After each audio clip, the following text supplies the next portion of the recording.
ஸ்ரீவில்லிபுத்தூரில் இருக்கோம். முதல்ல ஸ்தல பெருமாளான வடபத்திரசாயி சன்னதியில் இருக்கோம். இன்றைக்கி சேனை முதல்வர் புறப்பாடு. 10 நாள் திருநாள். புரட்டாசி பிரம்மோற்சவம் தொடங்கிறது அவருக்கு. 10 நாள் திருநாள். மழை புறப்பாடு உண்டோ இல்லையோன்னு யோசிச்சுட்டே இருக்கும்போது மூக்கில் கொட்டின்னு கிளம்பி வந்துட்டார் சேனை முதல்வர். இன்றைக்கி இப்படி தொடங்கி வச்சுருக்கார். இந்த 10 நாள் நமக்கு என்ன சேவிக்க கொடுக்க போகிறாருங்கிறது நல்லபடியாக சேவிக்க கொடுக்கணும்னு பிரார்த்திப்போமே அவர்கிட்ட. இங்கேருந்து கண்ணை மூடி திறந்து பார்க்குறதுக்குள்ளே பெரிய பெருமாள் சந்திக்குள்ளே எழுதிட்டார். சேவிச்சுட்டே பின்னாடியே ஓடுறோம். நாளைக்கு காலையில் முப்பெரும் விழா ஸ்ரீவில்லிபுத்தூரில். நல்லா கவனிச்சுக்கோங்க. முப்பெரும் விழா வடபத்திரசாயிக்கு 10 நாள் திருநாள் கொடியேற்றத்தோடு தொடங்கிறது. தாயார் கொலு கொண்டாட போகிறா. நாடசாலை பெருமாள் 10 நாள் திருவோணம் வரையும் அவரோட கொண்டாட்டத்தை பண்ண போகிறார்.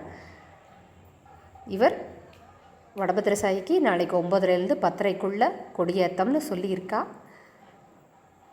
ராத்திரி சேத்தியில் புறப்பாடு. அவசியம் எல்லாரும் அனுபவிக்கணும்னு பிரார்த்திக்கணும். கோபுர தரிசனம் கோடி புண்ணியம். சேவிச்சுப்போம். குடுன்னு அங்கேருந்து ஓடி வந்தால் தாயார் புறப்பாடாய் வரா.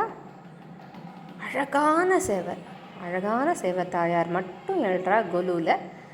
உள்ளே கூட நடந்து போக வேண்டாம். தாயார் நமக்காக கோவில் வாசல் வரையும் வரா.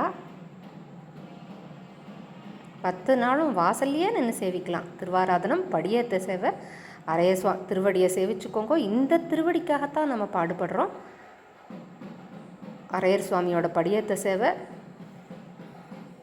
அடித்து சொல்லலாம், அழுதுண்டே சொல்லலாம், ஆனந்த கண்ணீர் விட்டுன்னு சொல்லலாம். மற்ற ஊர்களில் பந்தக்காரன் ஆடுவா, மேளக்காரர் ஆடுவார்.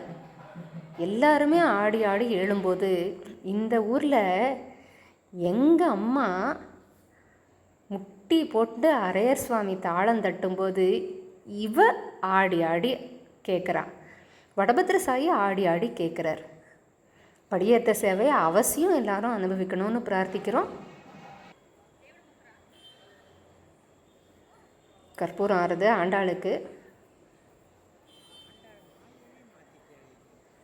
இந்த இடத்துல கற்பூரம் ஆகி தீர்த்தாகி மடமடன்னு கிளம்புறா. பொறுமையாக இருப்போம். யாருக்கும் சாதிக்காமல் போக மாட்டா, எதுவும் இது பண்ண மாட்டா. இந்த ஊரை பொறுத்தவரையும் அமைதியாக நின்னா கடைசி வரையும் சாதிச்சுட்டு போகிறாமா. அதனால் பொறுமையாக இருப்போம். இன்றைக்கி பிட்டாக தான் கிடச்சிது. தாயார் என்றைக்கு எல்லாத்தையும் கொடுத்து நமக்கு கிருபை பண்ண போகிறான்னு தெரியல. சாக்ஷாத் க்ஷமாம் கருணையாம் கமலாமிவான்யாம். கருணையே வடிவானவ. இத்தனை கொடுத்த ஆண்டாள் அடுத்ததையும் கொடுப்பா. இவர் நம்ம கூட இருப்பா அப்படின்னு சொல்லி தைரியமாக நம்புவோம். சரணாகதி பண்ணுவோம். இவன் நம்ம கூடவே இருப்பா.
இருக்குது யார் ஆன்மீகம்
தாயாரோட முன்னலங்காரம் பின்னலங்காரம் ஜடையலங்காரம் மாலைன்னு ஒன்றா அனுபவிப்போம். 9 நாள் திருநாள் அவசியம் எல்லாரும் அனுபவிக்கணும். நிறைய வேலை இருக்கும், இல்லைன்னு சொல்லலை, இது எனக்காக சொல்லிக்கிறேன். நேரம் நாடசாலை திருவரும். நாளையிலேருந்து உங்களோட ப்ரோக்ராம் என்னன்னு நான் சொல்கிறேன், நீங்கள் பார்த்துக்கோங்க. காலையில் காலங்காலத்தால் புறப்பாடாகும், பெரிய பெருமாள் புறப்பாடு சேவிச்சுட்டு நேரம் நாடசாலத்திற்கு வந்தேன்னா திருவாராதனாகி இவருக்கு கோஷ்டி ஆகும். சேவிச்சுட்டு ஆற்றுக்கு போயிடலாம். போயிட்டு சாயங்காலம் பெரிய பெருமாளுக்கு பாட்டு சேவிக்கணும், கோஷ்டி ஆகும். தாயாரோட கொலு சேவிக்கணும். முப்பெரும் விழா ஸ்ரீவில்லிபுத்தூரில் இந்த மூலவரையும் உற்சவரையும் சேர்த்து சேவிக்கிற பாக்கியத்தை கொடுத்துருக்கார். ராஜகோபாலனாக நிற்கிறார். நம்ம ஊரில் ரங்கராஜனா ராஜகோபாலனாக இருப்பார் இல்லையா? இதோ பாருங்கோ, திருவேங்கடமுடையான் காலையில் திருமஞ்சனம் பண்ணிக்கிறார். கவசமெல்லாம் இல்லாமல் சாதாரணமாக நின்னா சின்ன பிள்ளை மாதிரி இருப்பார். கல்யாணம் ஆன புதுசில் பாலில் திருமஞ்சனம் ஆறது சேவிப்போம். சின்ன பிள்ளை மாதிரி இருப்பார். இதே திருவேங்கடமுடையான் கவசத்தை சாத்திண்டு மாலைகள்லாம் சாத்திண்டா ஒரு சுத்து பூரிச்சு போய் நம்மளெல்லாம் பார்த்து சந்தோஷமாக இருக்கும். இளநீ